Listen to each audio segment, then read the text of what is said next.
लेवलिन Joshi astro channel में आपका स्वागत है मित्रों। मैं आज आपको बात बता रहा हूँ कुंडली के छठे भाव की। कुंडली का जो छठा भाव होता है ये रोग, ऋण और शत्रु का भाव होता है और साथ साथ में ये नौकर का भाव भी होता है। छठा भाव अगर कुंडली का मजबूत है, अगर उसके अंदर कुंडली में अपनी राशि में कोई ग्रह बैठ गया है या उच्च राशि में ग्रह बैठ गया है, उनके अलग अलग परिणाम अपने को देखने को मिलते हैं।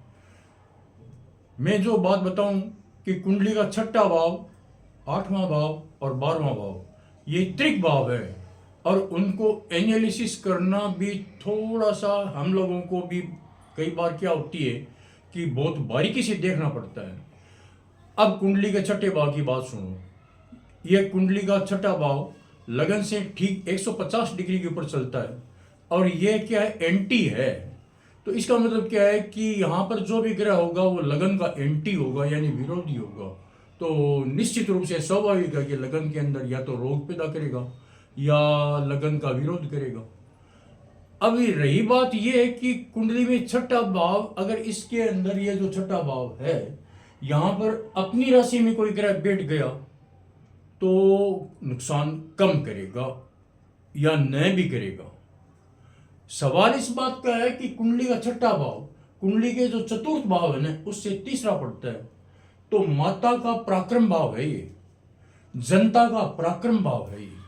इसलिए ये भाव नौकरी के लिए सिद्ध हो जाता है कि अगर यह छठा भाव मजबूत है वो व्यक्ति माता का नौकर होगा, यानी सेवा भावी होगा, या जनता का भी सेवा भावी होगा। नौकरी के लिए भाव मजबूत होता है। लेकिन केवल पाप ग्रह ही है, अपनी राशि में बैठ गया, लेकिन उसके ऊपर दूसरे पाप ग्रह की दृष्टि आ गई, तब यहां पर फिर हमें सोचना पड़ता है कि यह व्यक्ति नेगेटिव साइड के अंदर जा सकता है।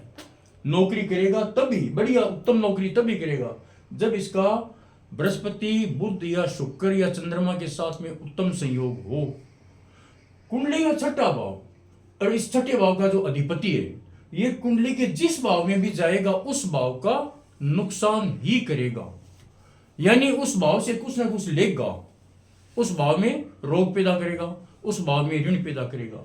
अगर कुंडली का छठा भाव कुंडली के पहले भाव में जाता है तो जातक रोगी होता है, कुंडली के दूसरे भाव में जाता है तो व्यक्ति के परिवार के अंदर उसकी अनबन होकर के रहती है। लेकिन कुंडली का छठा भाव अगर यहाँ पर अपनी उच्च राशि में या अपनी जो बढ़िया मित्र राशि में अगर आ रहा है तो निश्चित रूप से व्यक्ति परिवार के अंदर सेवा भावी होता है। परिवार के अंदर सेवा भावी क्यों होता है?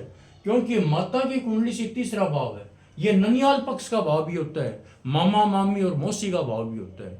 इसलिए यहाँ पर अगर उत्तम ग्रह बैठा हुआ है तो व्यक्ति को ननियाल का सुख मिलता है, मामा मामी मौसी का सुख भी मिलता है। लेकिन ये शत्रु भाव भी है।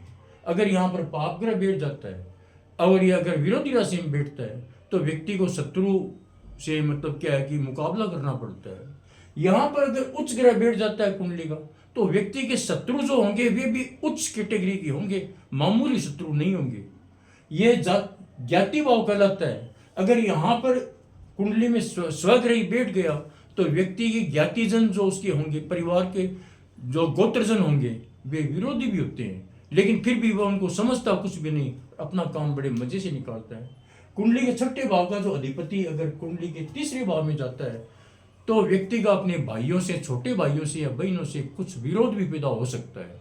क्योंकि छठा भाव है पापी माना गया है। पराशर ऋषि ने तीसरा, छठा और 11वां जो भाव है, इनके जो भावेश है, भावेश को पापी भी माना है।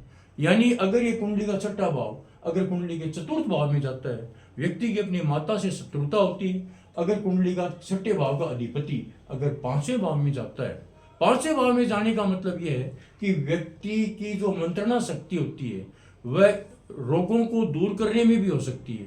यह 5वां भाव मंत्रणा का है और 5वां भाव क्या होता है, लट्टा सट्टा की आमदनी का भी होता है। अब यहाँ पर अगर छठे भाव का अधिपति, छठे भाव मैंने समझा दिया, छठे भाव का अधिपति षष्ठाधिपति अगर 7th कुंडली के 7वें भाव में जाता है, व्यक्ति का अपने पत्नी से क्या है, अनबन रहती है, विरोध होता है।